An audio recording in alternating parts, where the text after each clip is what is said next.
Hello, Smart Martha here with another Catholic Mom Hack, and today I'm on vacation. And what I wanted to talk about was bringing God with you on vacation.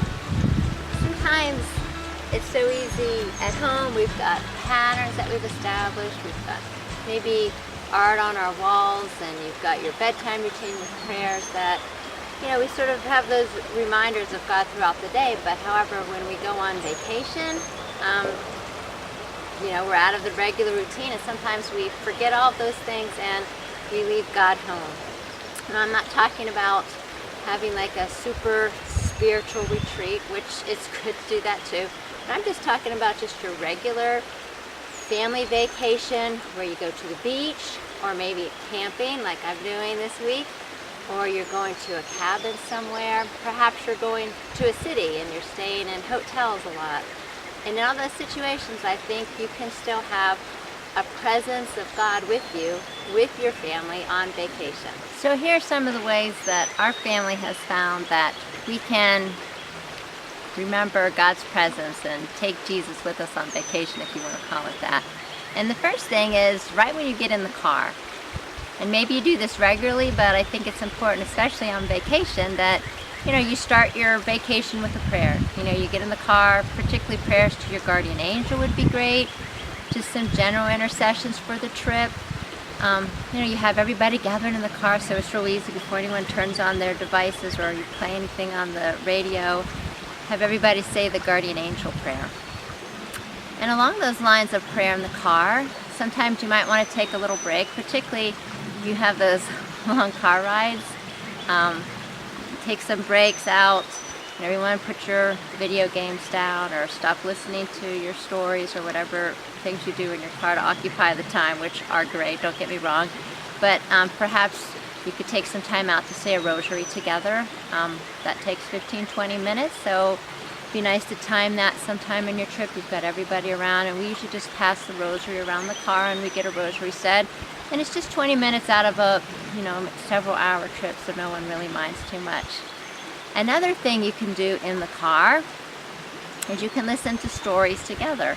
And they don't always have to be Bible stories, but sometimes you could pick stories that have a little bit more of a spiritual meaning. Perhaps things like, you could listen to some saint dramas, that type of thing. Sometimes even just stories that could have good moral lessons, listening to those Little House on the Prairie series. Things you can talk about. We like listening to, for instance, the Chronicles of Narnia, and talk about the Christian symbolism in that. So, you have like this attentive audience, and even with your choices of videos, if you watch videos on your trips, you could put in some more meaningful videos. It doesn't all have to be like that. Definitely want things that are fun and fill the time, because I know those car trips are so hard. But you could think about maybe being a little more intentional about some videos or stories that have a Christian meaning, and things that you can take that opportunity to discuss about in the car. And another thing that's been helpful for us and really provides some special times for us is our evening prayers together. Now, whether, like I said, you're at a campsite, maybe around a campfire, or you can gather at the beach, maybe on the deck of your beach house, or if you're in a cabin somewhere, or if you're, like I said, in a hotel room, and maybe you're in the car driving somewhere. Some kind of an evening or nighttime prayer is just a nice time to have everybody gather together, reflect a little bit on the day. People can say things that they're thankful for that went in the day, whether they saw a beautiful waterfall or saw a cool historical building. We thank God for these experiences. Thank God that we're time together, and just take that feedback from your kids and allow your kids to sort of express, thanks to God for these experiences that God has given him on this earth. And then it doesn't have to be anything super long, but perhaps you could do a decade of the rosary.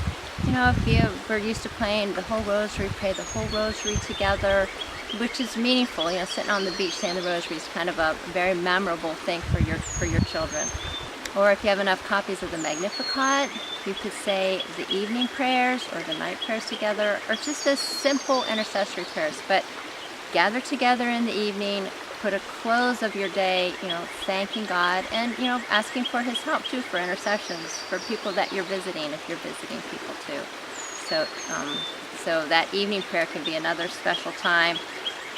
Really, inviting God back with you if you've forgotten him through the day with all the busyness and hectic that goes on sometimes when you're managing a family on vacation. Another idea, and I've made a whole video about this, is a little vacation shrine. And sometimes you go to a hotel room or you have a cabin and, there's no crucifix, there's no religious art. And sometimes it's nice to have that reminder that, yeah, Christ is here in this place with us. And so we have this little vacation, little shrine. It's just a little box you open it up, has a little crucifix in it. And sometimes we keep our rosary in it. And that just sits on the mantle if we're at a cabin.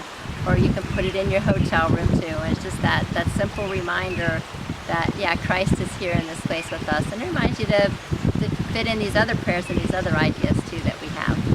Another thing you want to do while you're on vacation is don't forget to attend Mass. And this has always been kind of fun, to go to a Mass at a different parish and see things that are similar to your parish, things that are a little bit different maybe, but just be very open to that. It's nice to see a different priest, different homily, different music that's played, a Mass in a different structure. If it fits in your schedule, perhaps stick in a daily Mass if you can, particularly if there's like a special church that's in that city or in that area that you can go to. And finally, my last tip that I have for you is look for a shrine or a place of pilgrimage that you can go to on your vacation. It doesn't have to be your vacation destination. It doesn't have to be a long part of your vacation, but just maybe something that you could stop at on your way somewhere. It's going to take a little bit of research, but with the help of the internet, trust me, you'll be able to find some historical church, some particular shrine that's en route to wherever you are going. Now, I wrote down some of our favorite destinations that we've stopped at on our way to other vacations. These weren't the destination stops, but they were on our way and made that vacation very memorable. You can learn more about the saints that are there, and just another way of dedicating this vacation to God by taking your family on these spots. And it'll be something that your children really will remember about that vacation. So here is 6 that we liked in particular that have stood out to us that we've stopped at on our vacation. One of them is, there's so many of those mission churches in California, so if you're vacationing anywhere near California, I recommend any of the mission churches. Look those up online. We like St. Juan Capistrano, the mission that's at Carmel there by the sea. Just beautiful mission churches, and they often have little tours you can go through. Another one that we've liked is that Mary of Snows in Illinois. There's a beautiful shrine there. There's a grotto with St. Bernadette in it, just some other statues, Stations of the Cross, just some really neat things that you can stop and get out and walk around to, spend some time praying there.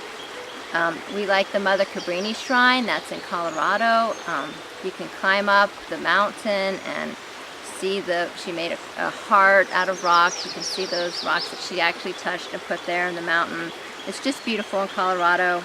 Learn more about her as well.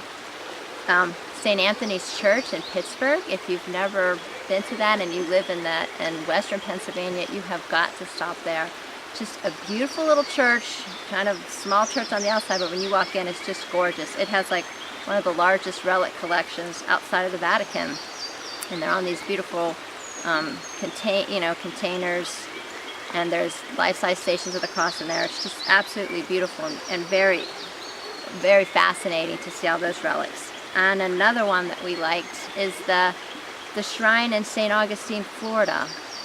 The very first Mass in America was held at that shrine. And there's a little chapel there dedicated to Our Lady of La Leche. So for anyone and we stopped there and did special prayers for my daughter when I was expecting her. And so that's kind of a special shrine to stop at there. And finally, one that we really liked is the shrine to St. Elizabeth Ann Seton. There's a basilica and a museum to that wonderful saint. That's in, not Pennsylvania, but I believe that's in Maryland. And I'll put maybe some links for these so you can look those up. But these places are scattered throughout our United States, give a nice history of our church. And And what we usually do is, if they have tours, sometimes we'll schedule that, but sometimes it's just a matter of you just stop, look around.